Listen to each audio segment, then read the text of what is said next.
A new season of Overwatch 2 is right around the corner, so it's good to know what's going on with the game. And since I haven't uploaded in quite a bit, there's honestly a lot, so let's get into it.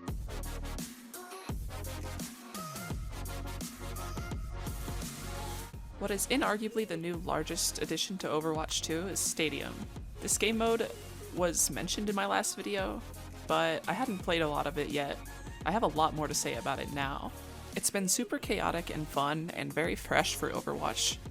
However, the hit scan characters like Soldier 76, Ashe, and Cassidy all make the game mode a little bit annoying. I don't think Ashe is that bad, but having a soldier constantly applying the DPS passive that is for some reason still in Overwatch, it just feels too oppressive to a degree.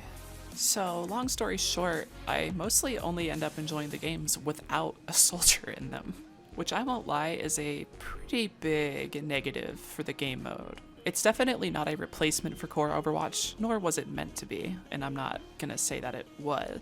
And no matter how fun it is definitely rough around the edges.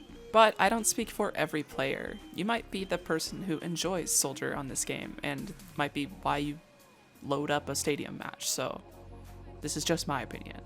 As for everything outside of Stadium, I think Overwatch is really close to being the best state it's ever been in. I have only a couple core issues with the game at the moment, but I'm going to get into those in just a little bit. But first, I want to talk about what's coming next season, because that's pretty exciting and it's very close. But this is where things get a little tricky. For whatever reason, the Overwatch developers are raising the DPS passive to 30% next season. I think what is currently the biggest problem with Overwatch 2 is the DPS passive. So I'm truly not excited to see that buffed, and quite frankly, I'm displeased with the developers on that. Into the good shit though, because I don't want to be a downer. Venture's getting a skin! All jokes aside, we're getting some really banger cosmetics next season. And here's the roadmap for everything we're actually getting in Season 17. For me, the most exciting thing is probably map voting, and the hero trial for Wu Yang, the new hero coming in Season 18. A G.I. Joe collab for whoever that may interest. Not me, unfortunately, but I do still think it's cool. And all kinds of new Stadium goodies, which, even though I do hate fighting a soldier in this game mode, I really do like Stadium. I talk a lot of shit on it when I play it. Sometimes the lows are really, really low, but those highs are pretty high. It's a pretty fun game mode. But just like I stated earlier, I am definitely excited to see it get polished off because it's rough around the edges. So for a filler season, I actually think next season will be pretty cool. That being said, I still have one really big issue of my two main issues with Overwatch, and that's that they're buffing the DPS passive. If you don't know why the DPS passive is harmful to Overwatch 2, let me explain it just a little bit. For starters, these passives were added as sort of a buffer before passives were added to each character. The passives I'm referring to are called perks in the game, so perhaps Blizzard does see a distinction here. I personally don't. I think each character got new passives that they can activate over the course of a match. Whether we call them perks or not, it's basically the same thing.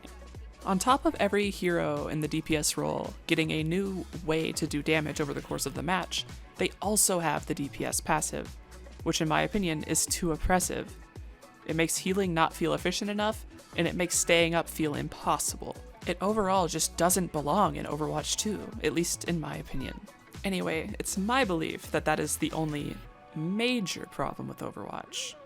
My only other issue is one that has been highly discussed already, so I won't talk on it too long, but skin distribution. I know it's a tired argument, but Juno, Widowmaker, Mercy, and Kiriko do not need skins every single season. It's pretty obvious to me and everyone else who plays this game that Overwatch is cashing in on the cash cow and not distributing the skins evenly enough among their amazing roster. But to me, that complaint feels pretty trivial compared to the DPS passive.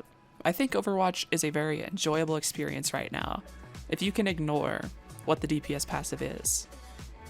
Other than that, that's pretty much it. I hope you enjoyed watching the video, and if you did, please consider subscribing. I'd appreciate that a lot. Have a good day.